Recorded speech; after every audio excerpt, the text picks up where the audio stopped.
তুমি এখানে বসে আছো? বাসায় আব্বা আসছে, আব্বাকে একটু খাবার দাও গিয়ে। সারাদিন পর মাত্র একটু বসলাম। মাঝে মাঝে তোমার বোনকেও বলতে পারো কিছু কাজ করতে, ও তো সারাদিন বসেই থাকে। আরে তুমি তো জানোই, ওকে গিয়ে আমি যদি এখন কাজ করতে বলি আম্মা বলবে আর ও তো বাচ্চা মানুষ, ওকে কেন কাজ করতে বলতেছিস? আগামী মাসে ওর বিয়ে, কতদিন আর বাচ্চা বানায় রাখবা ওকে? তো আমি কি ওর সঙ্গে গিয়ে এখন ঝগড়া করবো বলো?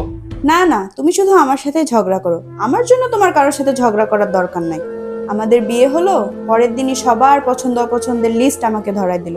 আব্বার এটা পছন্দ, আম্মার ওটা পছন্দ, ভাইয়ের পরোটা পছন্দ, বোনের আবার আলু পরোটা পছন্দ।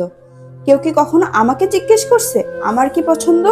মনে হয় ঘরে বউ না, কাজের বুয়া নিয়ে আসছে। আমি তোমার কথা বুঝতে পারতেছি, আমি কি করব বলো? না না, তুমি বুঝতে পারো না। আমার চোখের পানি আর মনের কষ্ট আল্লাহ ছাড়া কেউ বুঝতে পারে না।